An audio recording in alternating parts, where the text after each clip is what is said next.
Maruti kula prawoso.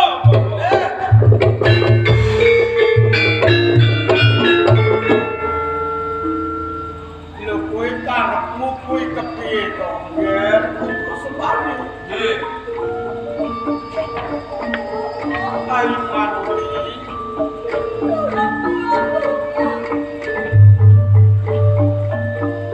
Lho iki mau kepiye to, Nger?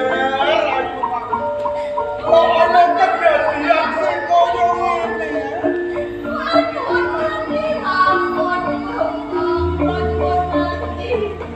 Ojo kaya ngono lho, Nger.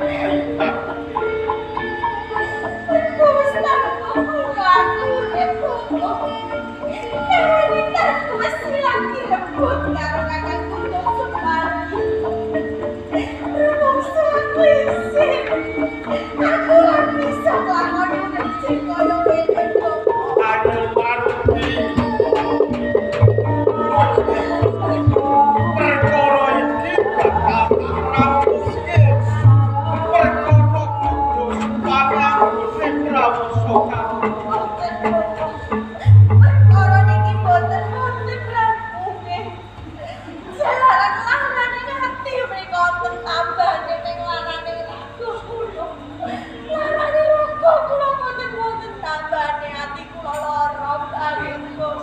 Lara apa ya? Enak. Nggo sempani. Nggih. Ke prawoso Ayu Maruti ping pira nggih? Alah nembe ping 3. Ping pira nggih? Nembe ping 3. Tandule ping pira nggih? Tandule ping 6. Mata picek. Mateni. Lho iki ra sedulurmu to nggih. Ora wis ngerti. Nggih. Nalika semono kuwi Ayu Maruti wis tak jodohke karo Kidanmu. Nggih.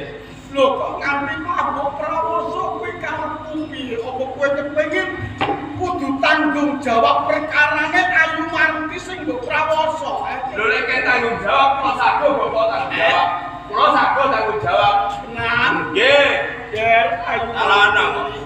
kowe kudu manut karo wong tuwa ya, Ger. Aja mari. Jatuke ngarep kowe tak jodohke karo Kidanmu. Nanging Kidanmu kuwi ora tau ngrasakake marang kawanitanku. Sing ngrasakake kudu sempani, kowe bakal tak jodohake karo kudu sempani. Ya.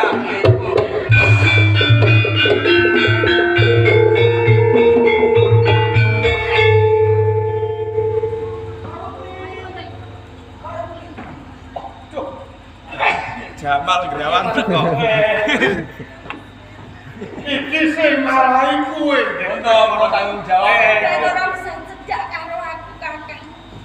Aku kok wadon sing wis ora suci maneh. Kene kok bisa Aku kondo semak kula. aku sampean kakak kita. Ora usah nangis, saya. Kakak kita mulu. Tenane aku wis kelakon di prawoso kudu sempani Kowe kakak. iki prawoso kakek kudu sempani.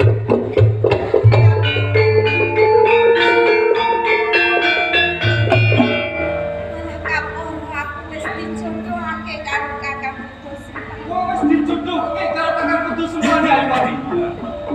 Ayu Mati.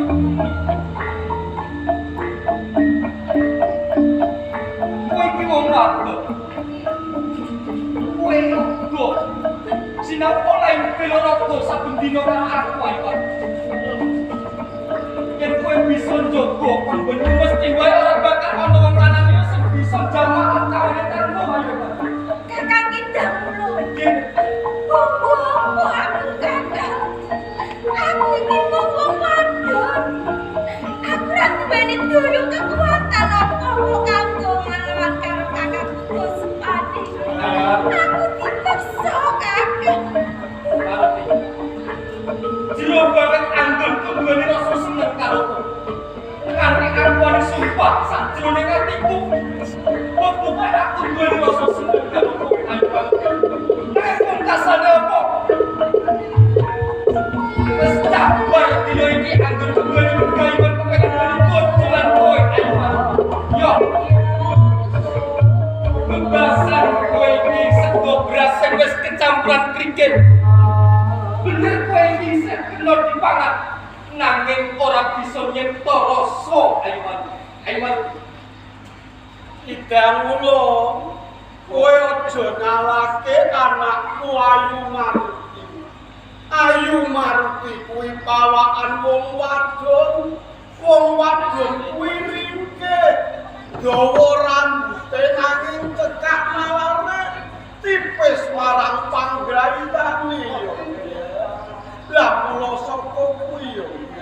Kowe ora usah dina iki nesu karo Ayu Maruti Idang ulung. Nanging nuwun sewu. Sinten Ayu Maruti? Ayu Maruti kuwi anakku uga katresnanku. Panjenengan sampun njodohaken kula kaliyan Ayu Maruti. Nanging kene menapa dinten sakmenika malah Ayu Maruti panjenengan jodohaken kaliyan Kakang Kusuma. Karepe wong tuwa kaya ngene yo, nggih. Mergo Ayu Maruti wis diprawoso karo Kudu Sempani. Yen kelakon Ayu Maruti metu yen larke konang jabang bayi, yen takon wong tuane, tak wis bloko kuwi anake ra Kudu Sempani. Ra kaya ngono.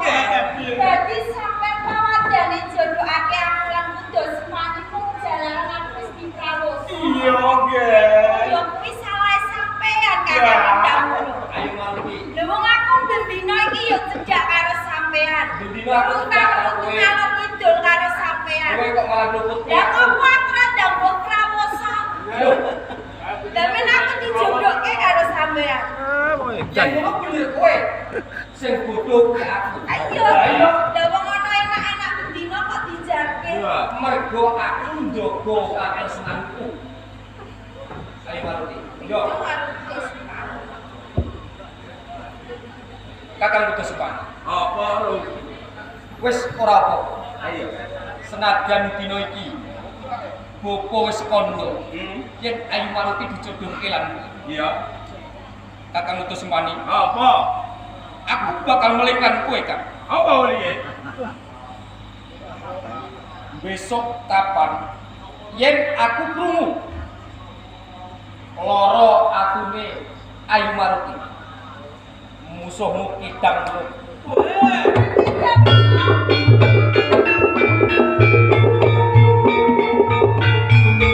Kita kowe yo Ayu Maruti Kudu Sempani jabari Raden Nomo.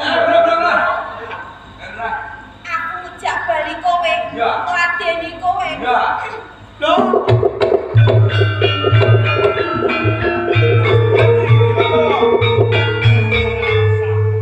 Nggih. Pancen adakane bocah perawan semengit kuwi yo. Nggih, Bapak nggih. Ya wong tuwa bisa nuntukake nggih. Niko. Ajar kok Ayu Maruti durung nampa marang katresnan. Cedhak sithik mboko sithik mengkone bakal resnani karo kowe. Kok saka mburi nggih. Ya, nggih, Bapak.